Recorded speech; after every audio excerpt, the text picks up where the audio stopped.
अल्पसंख्यक मोर्चे के नवनियुक्त प्रदेशाध्यक्ष भारतीय जनता पार्टी के पुराने प्रमाणिक कार्यकर्ता हमीद खान मेवाती साहब के शपथ ग्रहण समारोह में हमारे बीच में सुदूर दिल्ली से पधारे इस हिंदुस्तान में अक़लियतों का नेतृत्व करने वाले अल्पसंख्यक मोर्चा के राष्ट्रीय अध्यक्ष भाई जमाल सिद्दीकी साहब, मंच पर विराजे हमारे राजस्थान में अक़लियतों की पहचान और राष्ट्रीय उपाध्यक्ष भाई हुसैन खान साहब, भाई नारायण जी पचारिया साहब, जिनके नेतृत्व में मैं कह सकता हूं कि अल्पसंख्यक मोर्चे ने प्रदेश में एक आकार और एक पहचान बनाई। ऐसे निवर्तमान प्रदेशाध्यक्ष एम सिद्दीक खान जी, भाई फिरोज जी, बहन रेशमा जी, मेहरुनिसा जी और मंच पर विराजे डॉक्टर वासुदेव जी और भारतीय जनता पार्टी के अन्य नेतागण, इस मुबारक मौके पर इस सभागृह में उपस्थित प्रदेश के अंदर इस अल्पसंख्यक मोर्चा के माध्यम से सामाजिक सरोकारिता के माध्यम से अपनी पहचान बनाने वाले सभी पार्टी के पदाधिकारी और कार्यकर्ता बंधुओं, मैं बधाई देने आया हूं हमीद भाई को और यह भी कहना चाहूंगा कि आप ऐसे संक्रमण काल के अंदर इस अध्यक्ष का ताज पहन रहे हो, जब हमारे सामने इस लोकतांत्रिक युद्ध के अंदर इस अल्पसंख्यक मोर्चा की एक भूमिका के बारे में आपसे हमारा नेतृत्व कुछ उम्मीद भी करता है। अभी भाई सतीश पूनिया जी ने बहुत सी बातें कही। मेरा सौभाग्य है कि मैं ऐसे इलाके से लगातार निर्वाचित होता हूं जहां बड़ी संख्या के अंदर अल्पसंख्यक भाई, अक़लियत के भाई रहते हैं। एक लंबा समय गुजर गया और मुझे गर्व है इस बात को कहते हुए कि आज भी जब मैं चूरू की बात करते हैं तो राजस्थान के लोग कहते हैं गंगा यमुना की संस्कृति का मेल हेल की संस्कृति कहीं देखनी हो तो चूरू में देखें।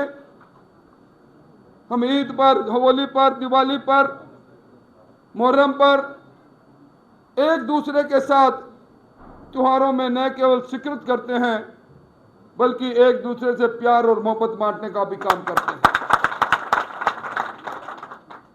मुझे याद आता है जंग आजादी का जब संघर्ष प्रारंभ हुआ था, मौलाना अब्दुल कलाम आजाद, रफी अहमद किदवई, आज अगर गांधी जी के उस संघर्ष में, उस अहिंसक संघर्ष में, उस करो और मरो के उस संघर्ष में अगर ये नहीं होते तो आजादी के संघर्ष का इतिहास पूरा नहीं होता।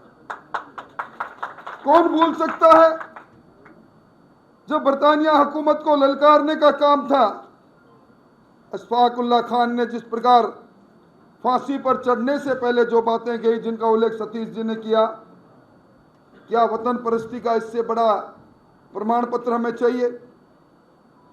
मैं जिस निर्वाचन क्षेत्र से आता हूं वहां हमारा एक अगुणा मोहल्ला है। भारत पाक के युद्ध में कैप्टन हमीद ने सीने पर गोली खाकर शहादत दी थी, पर तिरंगा को झुकना नहीं दिया। पर हमें कुछ बातें यथार्थ भी करनी पड़ेगी। जब हम अमूल्य चीज देते हैं जिसको अमूल्य वोट कहते हैं और हम उस दाता को जिसको हम मतदाता कहते हैं, जब कुछ लोग, कुछ पार्टियां अपना जर खरीद समझना प्रारंभ कर देती है वोट बैंक समझना प्रारंभ कर देती है। यहां बहुत से लोग बैठे हैं, बहुत से लोग के परिवार के लोग आज कुवैत के अंदर, सऊदी के अंदर 2 जून रोटी के लिए गए हुए हैं। आपको वहां से ड्राफ्ट भेजते हैं, पैसा भेजते हैं, बैंक में जाते हो, ठुप्पा लगाते हो और ये कहते हो कि ये हमारा बैंक ने हमारी भावनाओं के अनुसार हमारा पैसा हमारे हाथ में दिया है।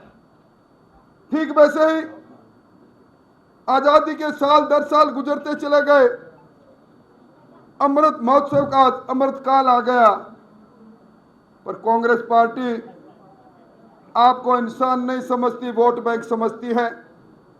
कम से कम किसी मोड़ पर तो आपको विचार करना चाहिए। आपको ध्यान होगा कांग्रेस की हुकूमत ने सच्चर कमीशन बनाया था।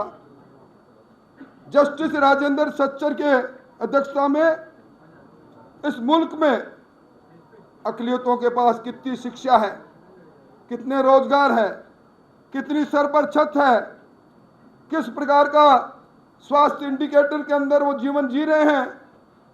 उस सच्चर कमीशन की रिपोर्ट ने ये साफ कर दिया कि आज अगर सबसे कम शिक्षा, सबसे कम व्यापार, सबसे कम सर पर छत है तो हमारे अकलित भाइयों के है। विचार इस बात का होना चाहिए ये हालत क्यों और कैसे और किस कारण से। अभी हमीद भाई ने एक बहुत अच्छी बात कही कि मैं एक ही व्यापारी से सामान खरीदेंगे और दूसरे व्यापारी की तरफ देखेंगे नहीं तो हमें मालूम क्या पड़ेगा दूसरा व्यापारी किस दर पर किस चीज को बेचता है। मैं समझता हूं कि आज जब आप अपने मोहल्लों में लौटते हो, आज भी मैं तो उस निर्वाचन क्षेत्र का हूं, जब एक आम आदमी एक टेम्पो वालों को कहता है कि मुझे गुणा मेला मोहल्ले में लेकर चल, तो पूछता है कि वो किस मोहल्ला किधर होगा, तो उससे पहले जवाब मिले उससे पहले टेम्पो वाला कह देता है मैं मोहल्ला आते ही आपको मालूम पड़ जाएगा।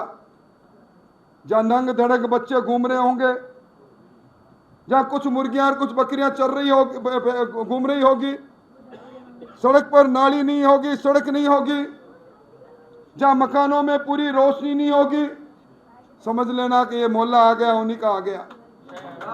क्यों पहचान बनी हमारी, किस कारण से पहचान बनी हमारी।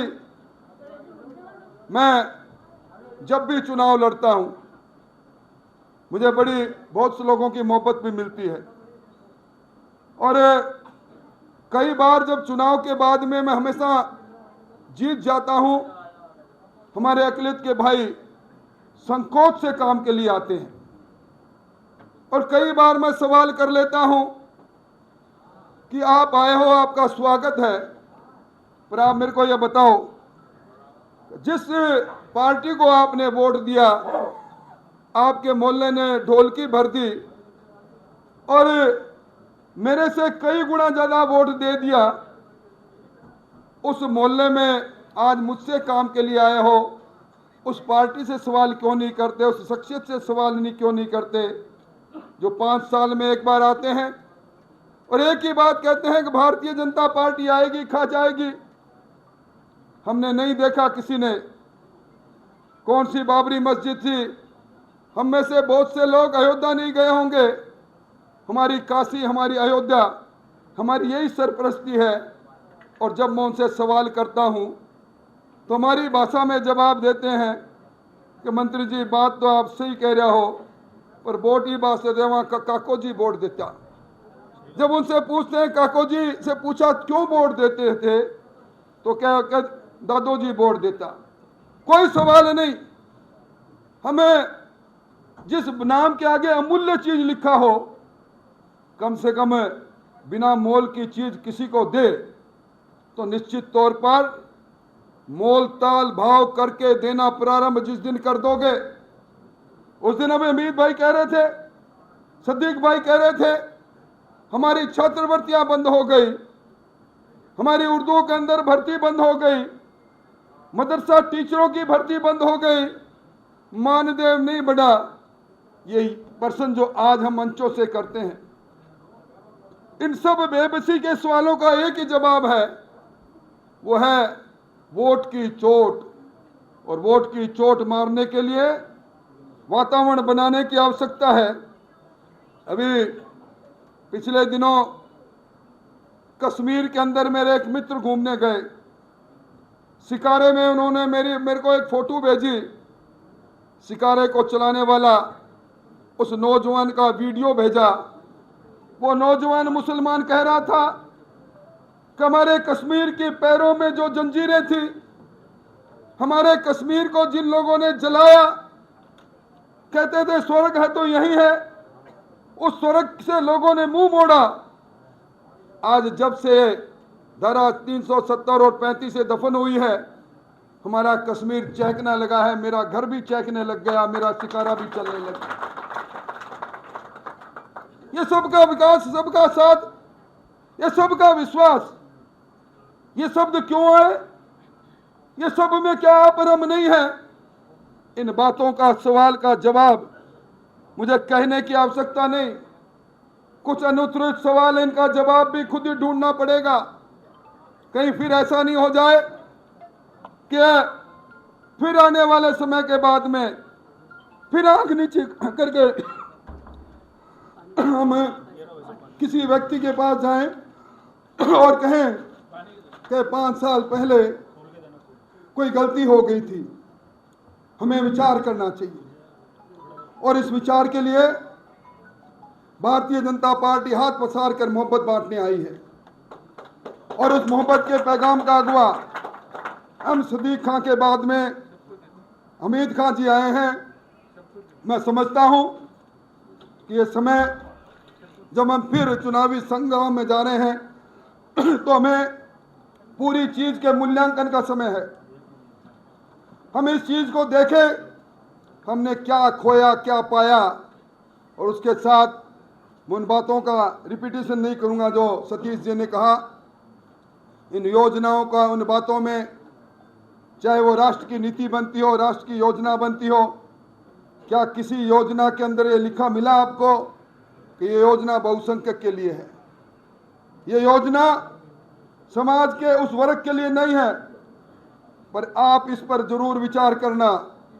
आज आज़ादी के अमृत महोत्सव में सच्चर कमीशन की रिपोर्ट आपकी हालात को बयां करती है। और वो हालात बनाने वाले लोग आज फिर नकाब पहनकर आपके सामने आएंगे, फिर कहेंगे भारतीय जनता पार्टी आ जाएगी तो खा जाएगी। भारतीय जनता पार्टी ने यहाँ कितनी बार शासन किया? भैरव सिंह जी शेखावत 3 बार रहे, वसुंधरा जी 2 बार रही। कोई एक आदमी खड़ा होकर एक गांव में, एक शहर में बता दे हमारे साथ नाइंसाफी इसलिए हुई थी कि हम अकलियत के भाई थे। मैं समझता हूं इन जुमलों की राजनीति नहीं। अब अमित भाई, तुम्हारी फौज सामने बैठी है, आंख से आंख मिलाकर यथार्थ की राजनीति करो। और मैं समझता हूं कि जमील सिद्दीकी जी हमारे बीच में विराजे हैं, अपनी बात कहेंगे। और एक बात जरूर कहूंगा, 1 तारीख, परसों की तारीख में भी आप जो लोग आज यहाँ पधारे हैं, आओ इस सरकार को ललकारें। और मैं दावे के साथ कहता हूं, मैंने सरकारों को बनते और बिगड़ते देखा है। आप लोग करवट बदल लोगे, दुनिया ने करवट बदल ली, राजस्थान के अवाम ने करवट बदल ली है। लिख देना चाहे सामने, इस जयपुर के अंदर कांग्रेस का विधायक बताओ और 1 लाख रुपए नाम पाओ, नहीं मिलेगा आपको। बस आवश्यकता इस बात की है, बनने वाली सरकार में आपके सरपरस्त बैठे आपके नेताओं की भूमिका क्या रहे? वो आंख से आंख मिलाकर हाथ पकड़कर कहें, हमारे उस कमीरे वर्ग के समाज ने, हमारे उन लोगों ने, जो लोग बरसों से जुड़े हुए थे एक पार्टी के साथ, जिसे पार्टी ने जर खरीद माना था, हमने उनको मुक्त किया, आपका साथ दिया। आप सबके साथ की बात करते हो तो सबके विकास की बात भी करो, और सबके विकास की बात करते हो तो हमारे विश्वास की बात भी करो। आओ इस विश्वास की रथ को हम आगे बढ़ाएं। आप सब लोगों को बहुत बहुत मुबारक। और अमित खान साहब, आपका ये कार्यकाल शानदार जानदार रहे, आपका नेतृत्व मिले, आगे बढ़े। इन्हीं शब्दों के साथ 1 तारीख को फिर इसी सड़क पर मुलाकात होगी। बहुत बहुत धन्यवाद। धन्यवाद।